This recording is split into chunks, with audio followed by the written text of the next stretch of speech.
उस दिन जैतपुरी के उमेद महल में बसंत उत्सव मनाया जा रहा था। कार्यक्रम शुभारंभ शुरू किया जाए। तभी लोहे के पिंजरे में बंद एक खुकार और आदमखोर शेर मैदान के बीच में लाया गया। है कोई जो मेरे इस शेर से लड़ सके? कुछ क्षण बाद हमें बड़े अफसोस है कि हमारी इतनी बड़ी रियासत में एक भी माँ ने कोई ऐसा शेर नहीं जन्मा। तभी लोगों की भीड़ से निकलकर एक युवक उस शेर के पिंजरे के सामने आ खड़ा हुआ। मैं आप आपके शेर से लड़ने के लिए तैयार हूँ महाराज।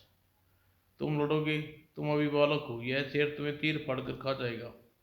क्षमा कीजिए महाराज, जिस जंगल में रहता हूँ वहाँ माफी शेर बिल्ली बने रहते हैं, क्योंकि इस जंगल में सिर्फ एक ही शेर रहता है। ओह, यह बात है, तो अभी पता चल जाएगा असली शेर कौन है। सेवक को शेर का पिंजरा खोलने के लिए आदेश दिया। श्याम सिंह, शेर का पिंजरा खोल दो। जो गया महाराज। उफ, यह बालक अपनी जान देने के लिए यहाँ चला आया।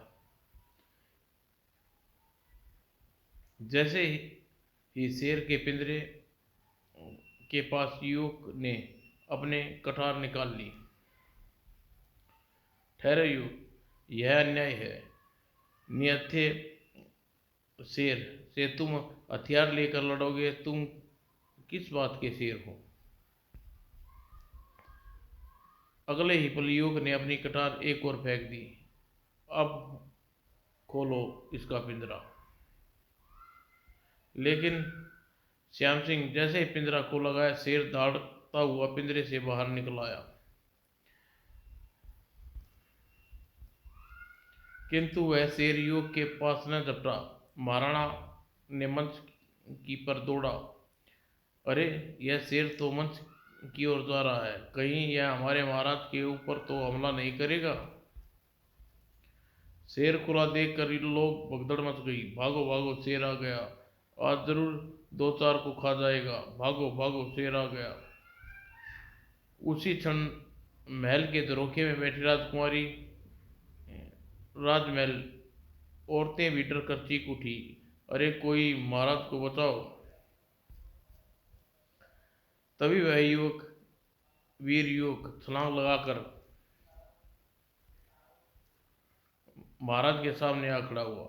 महाराज, आप घबराइए नहीं, मेरे रहते यह शेर आपको जरा भी चोट नहीं पहुंचा सकता।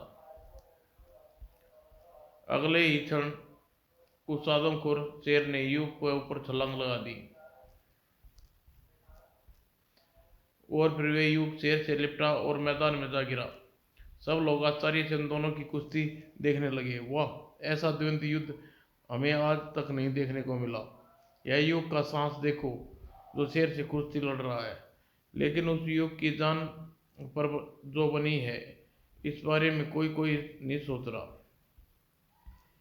थोड़ी देर बाद उस युवक ने शेर को दोनों पैरों के पंजों में दबा जोर से दबाने लगा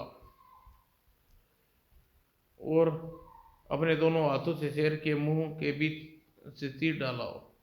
वाह, कौन वीर है जिसे जिंदा शेर को तीर डाला। शेर को दो टुकड़े देखकर सब लोग वाह वाह कर उठे। महाराणा उस युवक को अपने सीने से लगाने के लिए आगे बढ़ा। वाह, यह युवक तो कमाल कर दिया। तुम धन्य है युवक, हमें तुम्हारी बहादुरी पर गर्व है। शुक्रिया महाराज। ऐसा और दिनों की रक्षा करना धर्मा का धर्म है। तो तुम्हारा नाम धर्मा है? रहते कहाँ हो और किसके बेटे हो? मैं शांता पंडित का बेटा हूँ महाराज। हमारे गांव का नाम चूड़ामणि है। यह कहकर जब वह वहां से जाने लगा। अरे, तुम कहाँ जा रहे हो वीर युवक?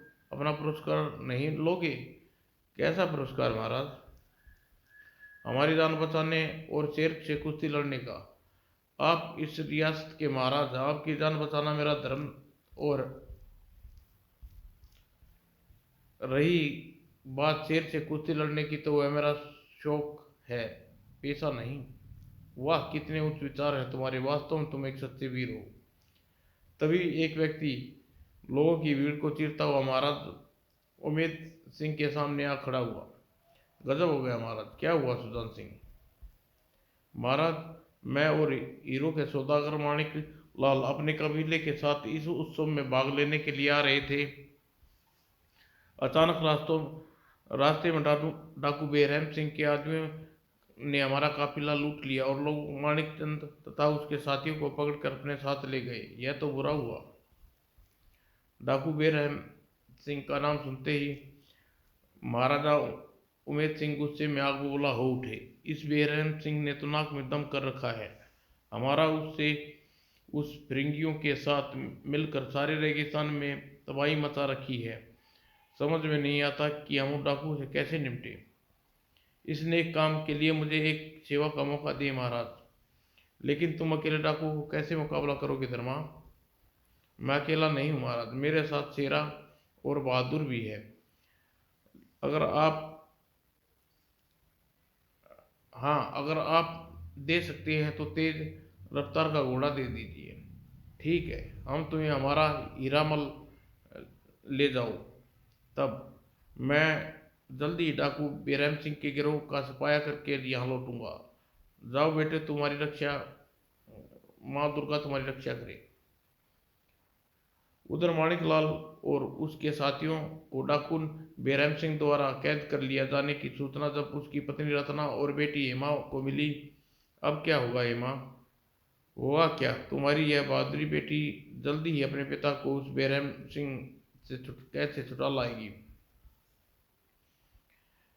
क्या कहा? तू वहां जाएगी? तू शायद बेरहम सिंह को नहीं जानती, वह कितना खूंखार और दरिंदा है।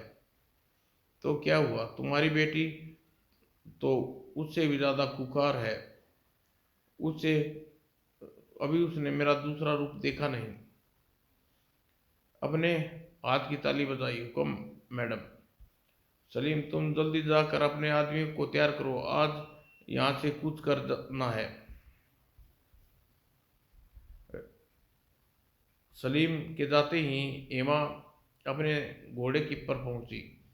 चल बादल, अब तक हरी भरी घास चर ली तूने, अब दुश्मनों को भी तू अपना कमाल दिखा। थोड़ी देर बाद हेमा काफिला रेगिस्तान की ओर चल पड़ा।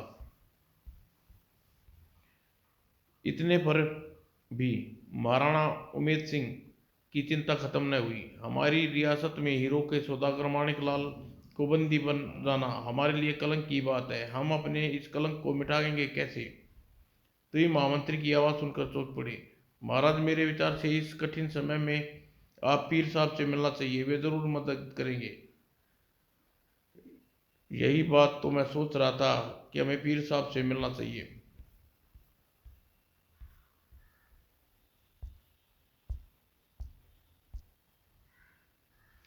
अगले दिन महाराणा अपने एक सेवक के साथ पीर साहब से मिलने के लिए चल पड़े। चलते चलते एक पहाड़ी के नीचे पहुंचे। श्याम सिंह, तुम यहीं ठहरो, मैं पीर साहब से मिल के आते हैं। जो आज्ञा महाराज। श्याम सिंह वहीं छोड़कर महाराणा उमेद सिंह एक पहाड़ी पर चढ़ गए। उसके बाद एक पेड़ के खोल से बिगुल निकाल कर उसे 2 बार बजाया। बिल की आवाज़ सुनकर एक व्यक्ति उनके पास आकर खड़ा हो गया। कहिए महाराणा, किस काम से यहाँ आए हैं? मुझे पीर साहब के दर्शन करने हैं। ठीक है, मेरे पीछे आइए, चले आइए। इतना कहकर वह व्यक्ति एक गुफा की ओर चल पड़ा। महाराणा उमेद सिंह उसके पीछे हो लिए। कुछ देर बाद वे दोनों गुफा के अंदर पहुंचे, जहां एक बूढ़ा व्यक्ति अपने आसन पर विराजमान था। कहो महाराणा, आज कैसे आना हुआ? सब कुशल मंगल तो है? कुशल मंगल कैसे पीर साहब? डाकू बेरहम सिंह ने हमारे एक मित्र को लूट कर उसे अपने बंदी बना लिया है। अब हम से क्या चाहते हो? मदद। पीर साहब किसी भी तरह हमारे सौदागर मित्र बेरहम सिंह की कैद से छुड़ा कर हमारे माथे पर लगा हुआ कलंक मिटा दीजिए। यह काम बड़ा मुश्किल है महाराणा, फिर भी मैं कोशिश करूंगा। आगे अल्लाह के मालिक। शुक्रिया पीर साहब। इतना कहकर महाराणा वापस लौट गए। उधर धर्मा पंडित अपने शेरा बहादुर के साथ रेगिस्तान में इलाके में पहुंचा। बहादुर लगता है अपनी मंजिल के करीब पहुंच गए हैं। जब तक किसी खेमे में ठहरने की जगह ढूंढता हूं, तुम जाकर इलाके का जायजा ले आओ। अगले ही क्षण बहादुर अपनी पीठ पर बिठाकर जासूसी के लिए वहां से चल पड़ा। सावधान, कहीं बेरहम सिंह गोली का शिकार मत बन जाना। वो धर्मा पंडित अपनी भेष बदल कर एक खेमे में पहुंचो। भैया, एक परदेसी हूँ, मुझे कुछ पहले दिन ठहरने के लिए थोड़ी सी जगह चाहिए, क्या मिल जाएगी? तुम कौन हो? यहाँ बेमौत मरने के लिए चले आए? भैया, मौत किस जगह नहीं आती, तो फिर उससे डरना क्या? तुम बड़े निडर आदमी मालूम पड़ते हो। कौन हो तुम और क्या काम करते हो? मेरा नाम सुकिन वैद है और मैं लोगों की बीमारी का इलाज करता हूँ। फिर तुम बड़े काम के आदमी हो। तुम यहाँ ठहरो, मैं मालिक से पूछ के आता हूँ। इतना कहकर पहरेदार वहां से चला गया। जब वह वापस लौटा, मालिक ने तुम्हें ठहरने के लिए इजाज़त दे दी है, मगर तुम्हारे पास कोई हथियार वगैरह हो तो उन्हें हमें दे दो, जाते समय वापस ले लेना। तौबा तौबा, हमारे पास हथियार कहाँ से आएंगे? हम तो हिकमती आदमी हैं। अपनी पूरी तसल्ली करने के बाद परदेसी धर्मा को एक खेमे में ले जाकर ठहरा दिया। यह रहा तुम्हारा दौलत खाना वैदराज। इस जगह तुम जब तक चाहे रह सकते हो। जी शुक्रिया। अगले दिन धर्मा लोगों का इलाज करना शुरू कर दिया। तुमने डाकू बेरहम सिंह को देखा? नहीं वैद जी। डाकू बेरहम सिंह का खेमा यहाँ से कितनी दूर है? मुझे नहीं पता। इस खेमे का मालिक कौन है? मालूम नहीं। फिर जब मरीज चले जाने के बाद बड़े अजीब लोग हैं, यहाँ से कोई कुछ बताता ही नहीं चाहता। तभी एक व्यक्ति भोजन की थाली लिए हुए खेमे में प्रवेश किया। मालिक ने आपके लिए भोजन भेजा है वैद्यराज। शुक्रिया। तुम्हारा मालिक बड़ी दयालु लगती है। कहाँ से आई है और क्या नाम है उनका? लेकिन सेवक ने बिना कोई जवाब दिए वहां से चला गया। खाने के कुछ देर बाद धर्मा पंडित नींद आ गई और वह सो गया।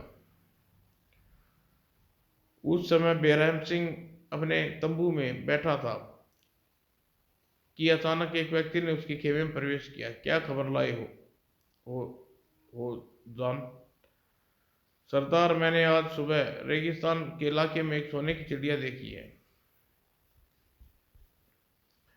लड़की? मेरे इलाके में जरूर तुम्हें कोई धोखा हुआ है। नहीं सरदार, मैंने स्वयं अपनी आंखों से उसे घोड़े पर जाते हुए देखा है।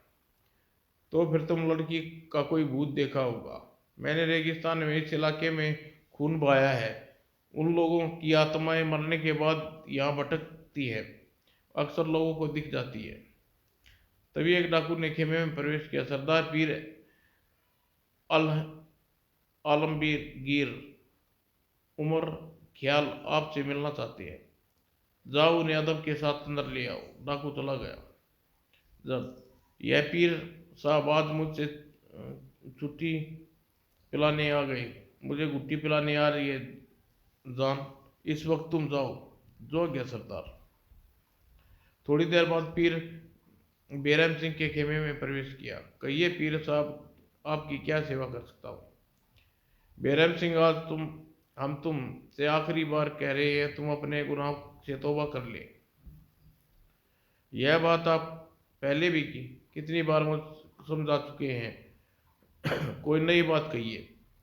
बेरहम सिंह, तुम लूट की दौलत पर अपने सपनों का महल खड़ा नहीं कर सकते। तुम जिन्हें लूटते हुए तुम्हारे भाई हैं, तुम्हारे अपने हैं। कौन भाई है? यह दुनिया बड़ी बेरहम है पीर साहब, यहाँ सब एक दूसरे को लूटने की फिराक में रहते हैं। मैंने यही देखा है, यही सीखा है और यही कर रहा हूँ। तुम अच्छा नहीं कर रहे हो। जिस दिन विनाश के बादल तुम्हारे सिर पर मंडराएंगे, उस दिन तुम्हारा सारा रेगिस्तान जल उठेगा। खैर, इस वक्त तुम्हारे पास एक काम से आया हूँ। कुछ दिन पहले तुमने आदमियों ने एक सौदागर के काफिले को लूटकर उसे अपना बंदी बना लिया है। मैं उसे लेने तुम्हारे पास आया हूँ, लेकिन वह सौदागर मेरे आदमियों के हाथों उसी दिन मारा गया पीर साहब। और अगले ही क्षण बैरम सिंह ने अपने एक सेवक को खेमे में बुलाया। फाजुल पीर साहब, यथाचित आदर सहित इन्हें हिफाजत से रेगिस्तान की सरहद से बाहर छोड़ाओ। जो हुक्म सरदार। चलिए पीर साहब। और सेवक पीर को अतिथि गृह में ले आया। पीर साहब, आप यहाँ बैठिए, आपके लिए कुछ जलपान लेके आता हूँ। इतना कहकर फजूल वहां से चला गया। तभी जान अपने दो अंग्रेज साथियों के साथ शराब के नशे में दूत अतिथि गृह में आ पहुंचा। जान, सुना है उस सौदागर की एक सुंदर बेटी है। तुम उसी सौदागर से कहो कि अगर वह कैद से छूटना चाहता है तो अपनी बेटी का हाथ हमारे हाथ में सौंप दे। यही तो मुश्किल है टोनी, कि वह सौदागर बहुत जिद्दी है। उसने साफ मना कर दिया कि वह अपनी बेटी के हाथ चोर लुटेरे के हाथ में नहीं देगा। सौदागर की बात सुनते ही पीर साहब चौंके। शायद उसी सौदागर की बात कह रहे हैं जिसे तलाश में यहाँ आया हूँ। मुझे इन लोगों से उस सौदागर का पता चल सकता है। अगले ही पल, सुनो, तुम लोग अभी अभी किस सौदागर की बात कर रहे थे? हाँ, कर रहे थे। तुझे उससे क्या लेना देना बूढ़े? जा अपना काम देख। अगर मैं चला गया तो फिर तुम उस सौदागर की बेटी से नहीं मिल सकोगे। सुनो, तुम इसकी बात सुनकर बुरा न मानना, यह नशे में है। तुम उस सौदागर की बेटी का पता बताओ, हम तुम्हें माला माल कर देंगे। मैं तुम्हें उससे मिलवा सकता हूँ। तुम पहले अपने पिता से मिलना वह अपने पिता से मिलना चाहती है। यह कौन सी मुश्किल काम है? हमें मालूम है कि सौदागर इस समय उस सौदागर को कहाँ कैद कर रखा है। तुम पहले हमें उसकी बेटी से मिलाओ। तो फिर चलो मेरे साथ, चलिए, नेक काम में देरी की कैसी। इतना कहकर तीनों अंग्रेज लुटेरे पीर साहब के साथ चल पड़े। उधर धर्मा पंडित सुबह सोकर उठा तो बुरी तरह चौंक पड़ा। अरे, मेरी कटार और पिस्तौल कहाँ गई? कौन ले गया? अगले ही क्षण, लगता है मैं दुश्मनों के खेमे में फंस गया हूँ। लेकिन ये बहादुर और शेरा भी अभी तक नहीं लौटे। बैरम सिंह की गोली का शिकार तो नहीं बन गए? खैर, पहले यहाँ से निकल लूँ, फिर दोनों को पता लगाऊंगा। लेकिन जैसे ही वह खेमे से बाहर निकला, खबरदार, जो एक कदम भी आगे बढ़ा तो गोली मार दूंगा। यह क्या बदतमीजी है? तुम अपने मेहमान के साथ ऐसा सलूक करते हो? खामोश, आगे कोई सवाल न करना। तुम चुपचाप खेमे में चले जाओ। हमारी मालकिन का हुक्म है। अजीब सरप्रेम मालकिन है तुम्हारी। पहले लोगों को अपने खेमे में ठहराती है, अब उसे खाना खिलाती है और उसे बंदूक से डराती है। मेहमान मेहमान किसी कैसे छल कपट नहीं करते, वे किसी को धोखा नहीं देते। तुमने हमारी मालकिन को धोखा दिया है। इस बार तो तुम बुरे फंसे धर्मा। यह सोचकर धर्मा वापस खेमे में चला गया और खेमे में जाकर अपना सिर थाम कर बैठ गया। यह सजा तो मुझे ठीक ही मिली। तुम जैसे आदमी को कभी दुश्मनों के खेमे में इस जगह घोड़े बेच कर सोना ही नहीं चाहिए था। खैर, किसी मुसीबत से छुटकारा पाना ही है। वो सारा दिन खेमे में पड़े रहने के बाद अचानक शाम को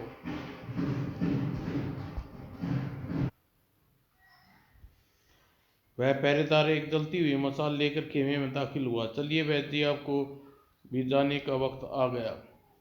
कह तो ऐसे रहा है जैसे यमराज के यहाँ से मेरा बुलावा आया है। और धर्मा पंडित चुपचाप उसके पीछे चल दिया।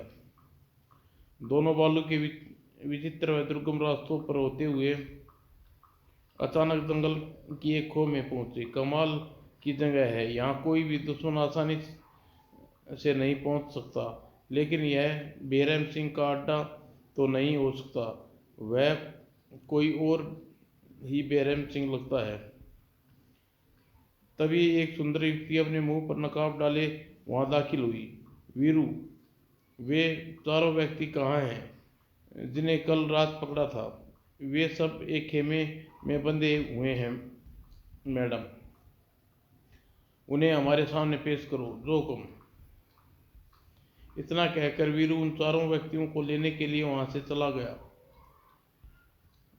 थोड़ी देर बाद जब वहां चारों व्यक्ति को लेकर गुफा में लौटा तो युक्ति चौंकी। पीर साहब आप? हाँ बेटी, तुम कौन हो? मैं हीरो के मशहूर सौदागर मणिकलाल की बेटी हेमा हूँ। माफ करना पीर साहब, मेरे आदमी आपको पहचानते नहीं थे, इसलिए गुस्ताखी कर बैठे। वाह क्या कयामत है, ये तो बिल्कुल स्वर्ग की अप्सरा लगती है। अगले ही पल वीरू, पीर साहब के बंधन खोल दो। Okay madam. और इतना कहकर वीरू ने पीर साहब के बंधन खोल दिए। आपके साथ ये तीनों फिरंगी कौन है? क्या आपके ही मुरीद हैं पीर साहब? नहीं बेटी, ये तीनों डाकू बेरहम सिंह के आदमी हैं, जिन्होंने चकमा देकर मैं अपने साथ यहाँ साथ ले जा रहा था कि तुम रास्ते में तुम्हारे आदमी ने हमें पकड़ लिया। उसके बाद हेमा पंडित की ओर मुड़ी। कहिए वैद्यराज जी, आप भी अपने बारे में कुछ बताएंगे कि आप कौन हैं और इस तरह भेष बदल कर मेरे खेमे में क्यों आए हैं? मैं आपका दुश्मन नहीं, दोस्त हूँ हेमा जी। मैं जीतपुर के महाराज उमेद सिंह के कहने पर डाकू बेरहम सिंह की कैद से आपके पिता को छुड़ाने के लिए आया हूँ। आपने मुझे कैद कर लिया, इसका कोई पक्का सबूत है? लेकिन यह ध्यान रहे, झूठ बोलने मुझे सख्त नफरत है।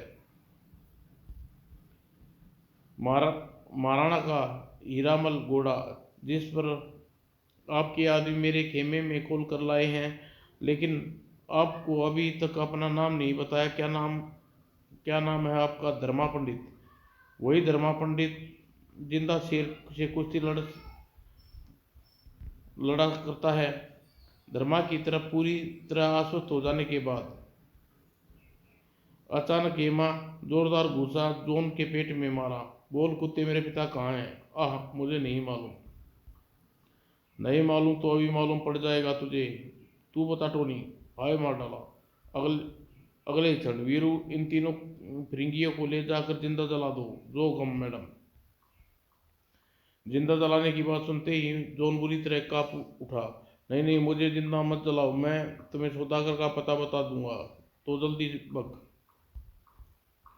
सरदार ने उसे रेगिस्तान के उत्तर में काली गुफा में कैद कर रखा है। अच्छा, तुम्हारे सरदार का खेमा कहाँ है और उसे कितने आदमी हैं? और इतना और बता दो कि तुम्हें आज़ाद कर दूंगी। सरदार खेमा रेगिस्तान के दलदल में बालू के पहाड़ के पीछे है। उस दलदल में 5 आदमी रंगीन से संगीन से लैस हैं, हमें आज़ाद कर दीजिए। जरूर वीरू, इन तीनों को ले जाकर आज़ाद कर दो। Okay madam.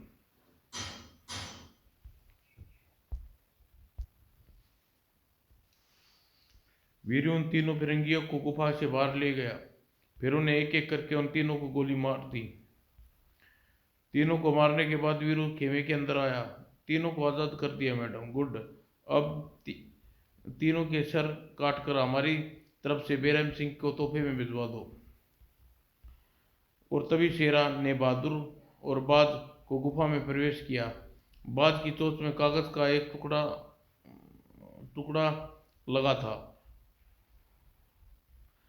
शुक्र है भगवान का, तुम दोनों भी सही सलामत लौट आए। अरे, यह बाज और की चोंच में कागज का टुकड़ा लगा है, शायद कोई पत्थर है। धर्मा ने वह पत्थर पढ़ा। मेरे अजनबी दोस्त, तुम कौन हो? मैं नहीं जानता, लेकिन यह बाज और कुत्ते को देखकर ऐसे लगता है तुम जरूर मुझे नरक से मुक्ति दिलाने आए हो। मैं यह पत्थर यहाँ तक पहुँचाने का पूरा नक्शा बनाकर भेज रहा हूँ। अगर तुम कोई मुसाफिर हो तो यह मेरा पत्थर जीतपुरी में महाराणा के पास पहुँचाने की कृपा करो। एक मुंशी पर माणिकलाल। पत्थर पड़ने के बाद, अरे यह तो मेरे पापा का पत्थर है। खुदा का शुक्र है कि वह जहाँ भी है सही सलामत है। अल्लाह बड़ा मेहरबान है बेटी। अब तुम इस नक्शे द्वारा हम लोग आसानी से बिना कोई खतरा मोल लिए वहां तक पहुंच सकते हैं। आप उन लोगों को जाने की जरूरत नहीं अब आप लोगों को जाने की जरूरत नहीं पीर साहब, वहां मैं अकेला जाऊंगा। आप यहाँ की तैयारी करें। जाओ बेटा, खुदा तुम्हारी मदद करना। वो धर्मा अपने दोनों साथियों के साथ वहां के लिए रवाना चल पड़ा। जब वह बैरम सिंह के खेमे के निकट पहुंचा तो दूर से बालू के टीले पर उसे रोशनी चमकती हुई दिखाई दी। अरे ये रोशनी कैसी? चलो शेरा, पहले इसका पता लगाते हैं। जब वह टीले के निकट पहुंचा, अरे यह तो आदमी तो लालटेन हिला रहा है, यह किसी को इशारा कर रहा है। धर्मा उसी दशा में दूसरी तरफ रोशनी आती दिखाई दी। देखो शेरा, दूसरे टीले से भी ऐसी रोशनी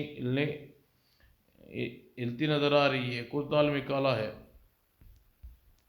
फिर जैसे ही पहले व्यक्ति ने अपनी लालटेन को नीचे रखी, धर्मा उसे छलांग लगा दी और उसे उलटता हुआ रेगिस्तान में नीचे जा गिरा। अगले ही पल धर्मा अपने एक हाथ से उसका मुंह दबाकर दूसरे हाथ से गर्दन तोड़ डाली।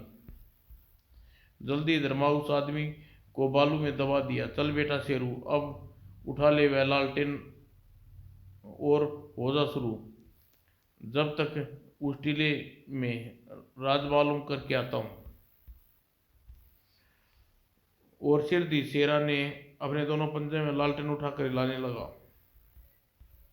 धर्मा जब तक दूसरे टीले पर पहुंचा, न जाने आज इस काले खां को क्या हो गया, बार बार रोशनी दिखाकर सब कुछ ठीक ठाक होने का संकेत मांग रहा है। इतना कहकर उस व्यक्ति ने नीचे लालटेन उठाई। अचानक धर्मा पीछे से दबोच लिया और उसकी गर्दन दबाकर मार डाला। फिर उस व्यक्ति को भी बालू में दफन करने के बाद धर्मा लालटेन को टीले से नीचे रख कर उतर गया। उधर माणिकलाल चिंता में डूबा हुआ था कि अचानक अपने सामने अजनबी को देखकर चौंका। कौन हो तुम? वही अजनबी दोस्त जिसका बाज के हाथों तुमने अपना संदेश भिजवाया था। तभी वहां किसी के आने की आट हुई। शायद कोई आ रहा है, मैं चलता हूँ, फिर मिलूंगा। आएगा कौन? वही बैरम सिंह होगा। धर्मा के वहां से हटने के बैरम सिंह अपने खुकार कुत्ते के साथ वहां पहुंचा। मैं आज सवाल का जवाब लेने आया हूँ माणिक, बोल तुम्हारा क्या फैसला है? मुझे जरा सोचने का मौका दो बैरम। इसमें सोचने की क्या बात है बूढ़े? अपनी बेटी के लिए तूने अच्छा वर और कौन कहाँ मिलेगा, जिसके पास दौलत है, शोहरत है, रेगिस्तान का बादशाह भी है। यह तो ठीक है बैरम, लेकिन एक सप्ताह का मतलब कोई कयामत तो नहीं होता। ठीक है, तुम्हें 7 दिन का समय और देता हूँ, लेकिन याद रखना ये 7 दिन निकल जाने के बाद 8वां दिन तुम्हारे लिए कयामत का होगा। इतना कहकर बैरम सिंह वहां से चला गया। उसके जाते ही धर्मा पंडित वहां आ गया। यह मौका अच्छा है, आप जल्दी यहाँ से निकल जाइए। लेकिन मेरे आदमियों का क्या होगा? उनकी आप चिंता मत कीजिए, मैं उन्हें फिर आकर निकाल ले जाऊंगा। एक साथ इतने आदमी को ले जाना खतरा है। इतना कहकर धर्मा माणिकलाल के बंधन खोल दिए। सिर दिए दोनों हेमा के खेमे में सुरक्षित पहुंच गए। पापा, हेमा, हेमा तुम यहाँ कैसे चली आई? उसी क्षण, यह समय बातें का नहीं, आप तुरंत ही पीर साहब के साथ महाराणा के पास भेज दीजिए। तब तक मैं अपना काम निपटा कर सिर जीत पूरी पहुंच जाऊंगा। नहीं बेटे, तुम अपनी युद्ध मोर्चाबंदी से वाकिफ नहीं हो। मेरा तुम लोगों के साथ रहना बहुत ज़रूरी है।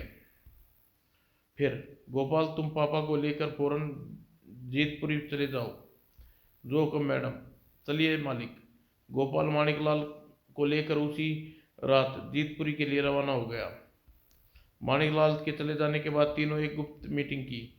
यह तरकीब ठीक रहेगी। आप लोग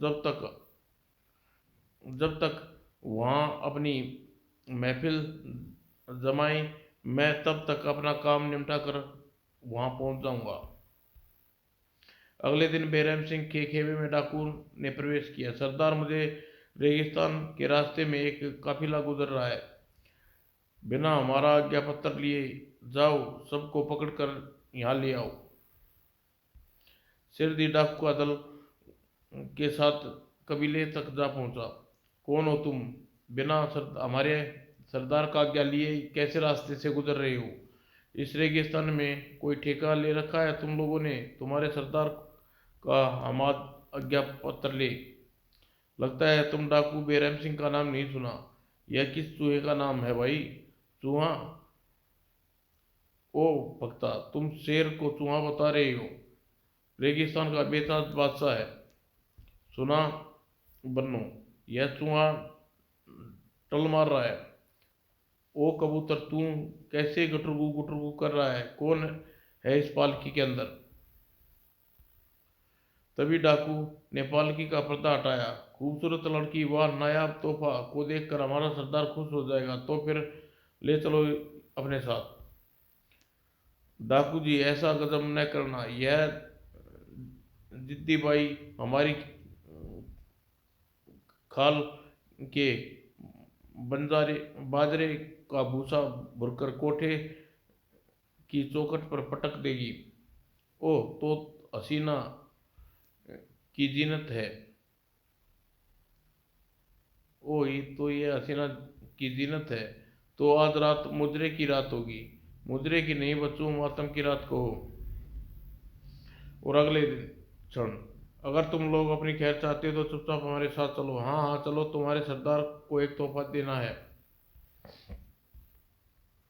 तब जित भाई का काफिला उन डाकुओं के साथ चल पड़ा। उधर धर्मान लोगों की नजरों से छिपता हुआ खेमे में पहुंचा, जहाँ माणिकलाल के आदमी कैद थे। तुम सब लोग यहाँ से निकल कर एक एक जगह छुप जाओ। तुम सब लोगों के लिए हथियार लाया हूँ। शुक्रिया दोस्त। और उन लोगों को खेमे से बाहर निकाल कर धर्मा गोला बारूद सुरंग में अपना तार जोड़ दिया। चलो, एक काम तो निपटा। और उसके बाद शेरा, आज तुम दोनों की परीक्षा की घड़ी है। तुम उन डाकुओं के बंदूक और बहादुर, तुम डाकुओं के सब कारतूस इकट्ठा करके चलो, शुरू हो जाओ। धर्मा का आदेश पाते ही दोनों वहां से चले गए। उधर खेमे में सब डाकू बेखबर सोए हुए थे। शेरा और बहादुर ने अपना काम शुरू कर दिया। थोड़ी देर बाद शेरा और बहादुर ने डाकू की बंदूक और कारतूस एक जगह इकट्ठा कर दिए। और तब तुम सब लोग इन हथियारों को लेकर रेगिस्तान के चारों ओर फैल जाओ। डाकुओं को मोर्चा लेने के लिए तैयार रहो। आप चिंता न करें, हम डाकुओं के दांत खट्टे कर देंगे। दूसरी ओर मैदान में नाच की महफिल जमी हुई थी। सब डाकू शराब पी रहे थे और नाच देख रहे थे। थोड़ी देर बाद ये लोग नशे में बहकने लगे। वाह वाह, क्या कयामत है, क्या बिजली है। चलट, यह बिजली न कयामत, यह आग का शोला है। धीरे धीरे जिद्दी बाई का नृत्य के बैरम सिंह की पिस्तौल को अपनी पेटी से खींच लिया, उसकी गोलियां निकाल दी। तभी पहरे पर तैनात डाकू बौखलाए हुए वहां पहुंचे। गजब हो गया सरदार, हमारी सब बंदूकें और कारतूस गायब है। क्या कहा? सब की सब बंदूकें और कारतूस गायब है? वाह, शराब हमने पी और नशा तुमको चढ़ गया। यह भी खूब रही, हा हा हा। मैं सच कह रहा हूँ सरदार, हमारी बंदूक और कारतूस गायब है। मुझे कुछ गड़बड़ लगती है। तभी उसे बाहर से गोला बारूद चलने की धमाके सुनाई दी। अरे, ये गोला बारूद चलने की आवाज़ें कैसी? क्या हुआ सरदार? ये धमाकों की आवाज़ कैसी? क्या किसी ने हमला कर दिया आप पर? उसी क्षण खेमे में सब डाकू चौंक पड़े। सरदार, हमारी बंदूकें! क्या तुम्हारी बंदूकों को क्या उनको भी पंख पर लग गए? अचानक डाकू बैरम सिंह एक आंख बौखला उठा। बिंदु, बंद करो नाच गाना, दफा हो जाओ यहाँ से। तभी धर्मा पंडित उसके आदमियों के साथ वहां पहुंचा। क्या हुआ सरदार बैरम सिंह, क्या तुम भी चकमा खा गए? कौन हो तुम? यहाँ कैसे पहुंचे? मैं तुम्हारी मौत हूँ। मौत किसी भी जगह जगह जाने के लिए किसी की आज्ञा पत्र नहीं लेना पड़ता बैरम सिंह। इसका तो अभी पता चल जाएगा कौन किसकी मौत है, कहकर बैरम सिंह अपनी पिस्तौल जैसे फायर किया कि गोली पिट कर रह गई। धोखा! कहाँ है बिजली जो मेरी पिस्तौल की सारी गोलियां निकाल कर मुझे कर ले गई? पकड़ो उसे। जो गया सरदार। और उसी क्षण डाकुओं में भयंकर चित्कार वह चौंक गए। ओह! आह मार डाला! ओह मार डाला! सरदार भागो वरना बेमौत मारे जाओगे। उन आवाजों को सुनकर बैरम सिंह डर गया। उफ, यह तो सब खेल खत्म हो गया, बाजी हार गया। लेकिन जैसे ही भागने को हुआ, जिद्दी भाई ने अपने कटार से उसके पेट में गोप दी। तू कहाँ भाग कर जाता है कुत्ते? आह मार डाला। उसी क्षण पीर साहब उसके सामने प्रकट हो गए। बैरम सिंह, देख लिया अपने पापों का अंजाम, इसलिए मैं तुम्हें कहता था तुम अपने गुनाहों से तौबा कर लो, लेकिन तुम नहीं माने। तो यह सब आपका रचा हुआ नाटक था पीर साहब। एक फकीर होकर आपने अपने धर्म के साथ कितना बड़ा विश्वासघात किया है। इंसानियत से बड़ा कोई धर्म नहीं होता मूर्ख। इसलिए मेरा कोई कर्म, कोई पाप नहीं। एक यह ले आ, या अल्लाह इतिल्ला, मकसूद अल्लाह मेरे गुनाहों को माफ़ कर दे। तभी देखा पीर साहब, इस पापी के पाप से पूरा रेगिस्तान जल रहा है। तभी राणा उमेद सिंह अपनी एक टुकड़ी के साथ वहां आ पहुंचे। हम तुम्हारे एहसानमंद हैं पंडित। तुमने आज रेगिस्तान के डाकू बैरम सिंह से छुटकारा दिला दिया। इस नेक काम में मैं अकेला नहीं था, पीर साहब का पूरा संयोग है। अब आप मुझे आज्ञा दें। बिना पुरस्कार खाली हाथ जा रहे हो धर्मा? अपना पुरस्कार तो लेते जाओ। क्षमा करें महाराज, मैं अपना उपकार नहीं बेचता। उपकार नहीं बेचता? मुझे एक बूढ़ी पर एक उपकार और करो। मेरी बेटी को अपना साथी बना लो, उसका जन्म सफल हो जाएगा। मुझे कोई एतराज नहीं। अगर हेमा जी मानव सेवा का मौका चाहता तो। उस दिन हेमा और पंडित की संयोगनी बन गई। मैं धन्य हो गई पंडित, आपने मुझे अपने सेवा का मौका दे दिया। मैंने अपनी सेवा का मौका नहीं, मानव सेवा का मौका दिया है। मानव सेवा ही सबसे बड़ा धर्म है और सबसे बड़ा साधन। अंत में विदा लेते समय, धर्मा अब तुम दोनों कहाँ मिलोगे? जब कोई मुसीबत ज़दा दोस्त हमें याद करेगा, हम वहाँ पहुँच जाएंगे। अलविदा। तुम दोनों की जोड़ी सलामत रखे, मेरा ये दुआ है। समाप्त दोस्त।